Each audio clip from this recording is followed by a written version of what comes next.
Sonnet 43. When most I wink, then do my eyes best see, for all the day they view things unrespected. But when I sleep in dreams, they look on thee, and darkly bright are bright in dark directed.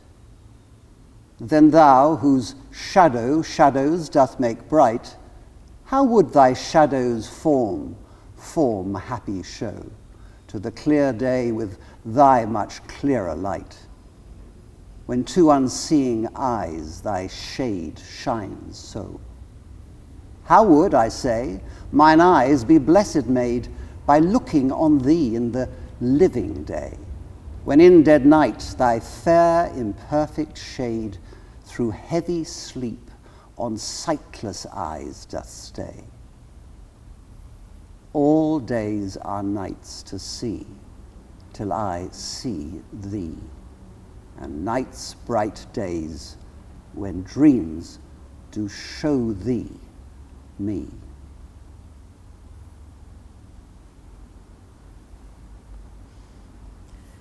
When most I wink, then do mine eyes best see, for all the day they view things unrespected. But when I sleep, in dreams they look on thee, and darkly bright are bright in dark directed. Then thou, whose shadow shadows doth make bright, how would thy shadow's form happy show to the clear day with thy much clearer light, when to unseeing eyes thy shade shines so? How would, I say, mine eyes be blessed made by looking on thee in the living day, when in dead night thy fair imperfect shade through heavy sleep on sightless eyes doth stay? All days are nights to see till I see thee, and nights bright days when dreams do show thee me. When most I wink, then do my eyes best see, for all the day they view things unrespected. But when I sleep, in dreams they look on thee, and darkly bright are bright in dark directed. Then thou, whose shadow shadows doth make bright, how would thy shadow's form happy show to the clear day with thy much clearer light, when to unseeing eyes thy shade shines so? How would, I say, mine eyes be blessed made by looking on thee in the living day, when in dead night thy fair imperfect shade through heavy sleep on sightless eyes doth stay?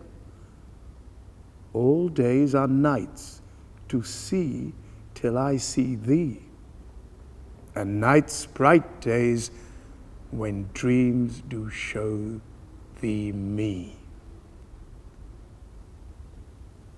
Lovely, guys. So let's just do what we said we'd do in terms of playing with the sonnet. So the first two lines, word by word, and then alternately we'll go through the lines and then together the final couplet. All right? So I'll start, and then Emma and Rez, and go around in that way, yeah? When Most I wink, then do my eyes best see for all the day they view, things, unrespected.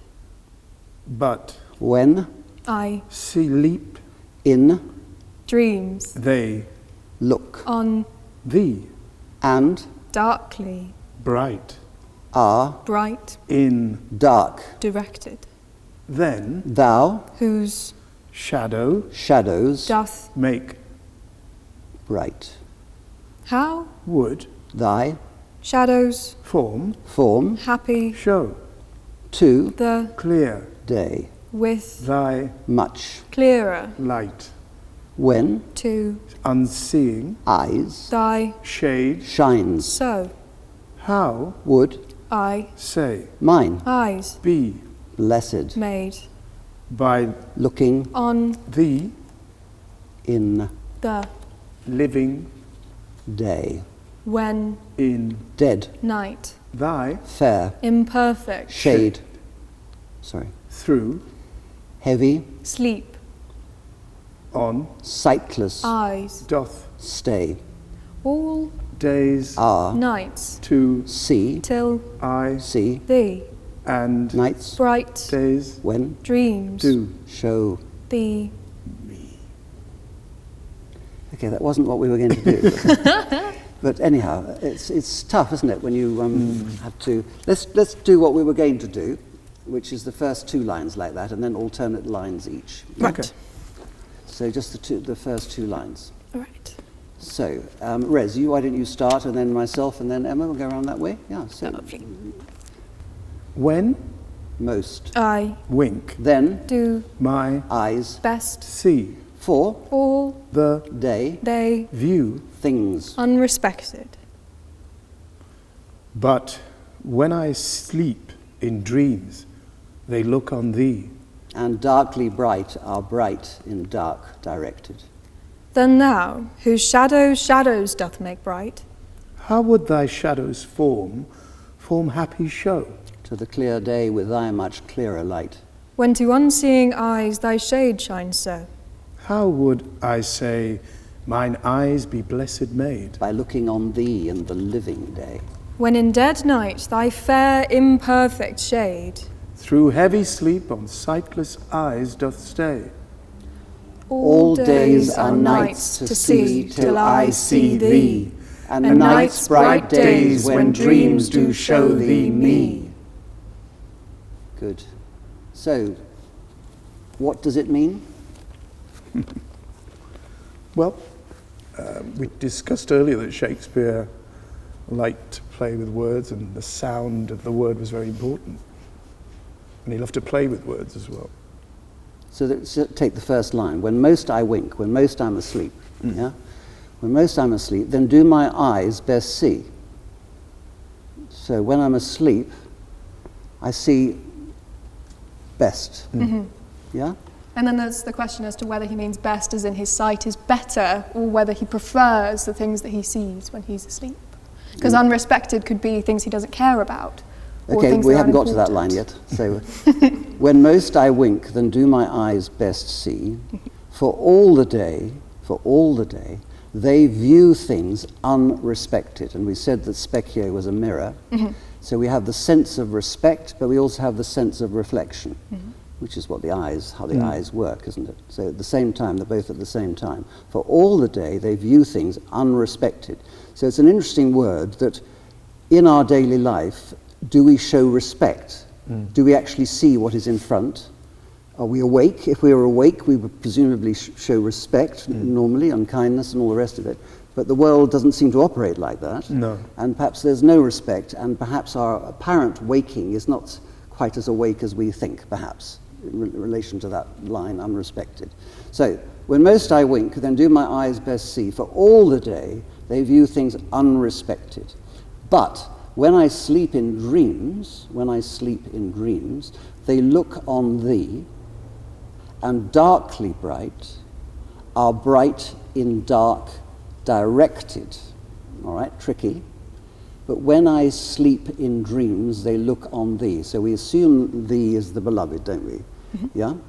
But when I sleep in dreams, they look on thee. So who the beloved really represents, as we know there are different levels of meaning on this, but we could take it at quite a literal level. But when I sleep in dreams, they look on thee. So in one's dreams, one's lover comes to mind.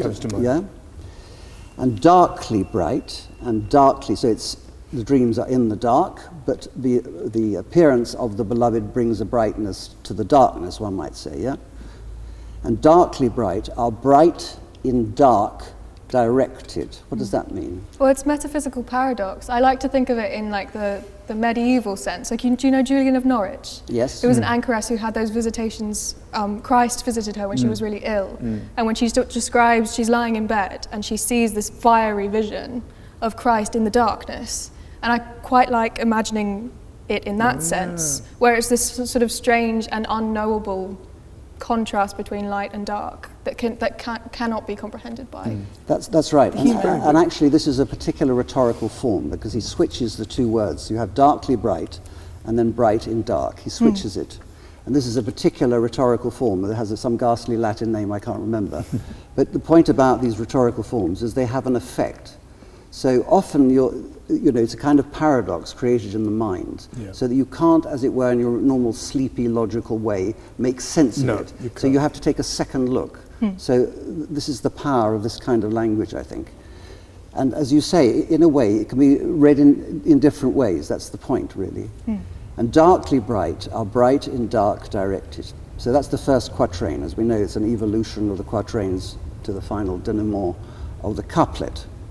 Then thou, we assume is still talking about thee.